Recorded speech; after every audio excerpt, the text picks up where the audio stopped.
Wow! Amazing! Tara guys, panoorin natin ito. Kakaiba naman tong ginagawa ni Kuya. Ayan o. Pagkatapos niya niluto yung parang yung pang wrapper na may palaman. Yan, hinahagis niya. Mukhang kakaiba, no? 'Di ba? Masarap naman guys.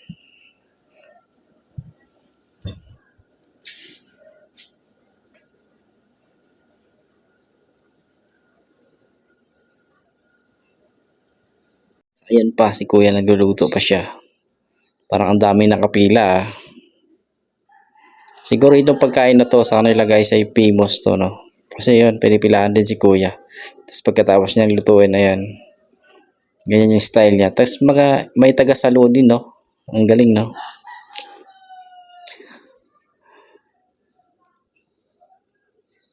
Di ba? Ayos. Ayos. Ang galing din na taga-salo ni Kuya, no? Talagang expert na siya, eh, ano? Kasi isipin mo, kadagis ni Kuya, talagang nasasalo niya. Magaling. Tapos ito guys, panoorin natin, kakaiba rin to. Oh. Ano to, cone, tapos nilagyan ni nanay ng mga vegetables. Mga masarap to ah. Ayan oh, kakaiba tong dessert na ginawa ni nanay. Ayan oh. Tapos ayan na si nanay, naghalo na siya ng harina. Ayan. So pagkatapos niya mahalo ng harina, ayan may baso. Diyan niya hinulma yung harina na gawa niya para magiging cone. Ang galing no. Ang galing ng taktika ni nanay no. Tapos hinulma niya lahat.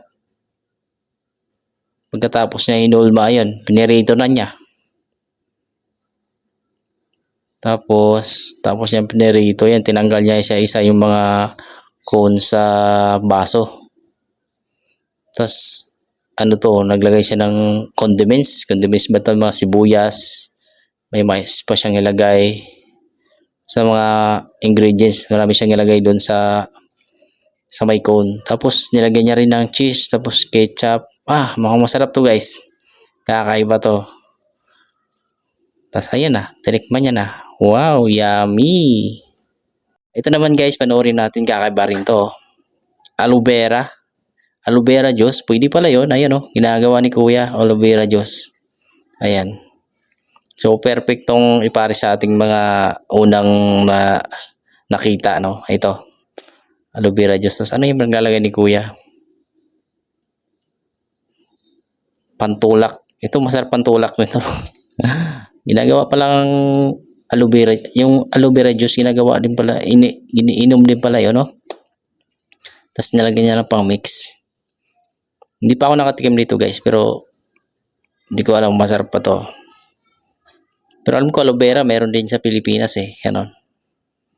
Ayan. Amazing. Ang galing. Tapos ayan na. Wow. Tapos pwede ka rin siguro maglikos dito ng maanghang or ano no. Kasi may nilagay silang mga spices eh. Ayan o.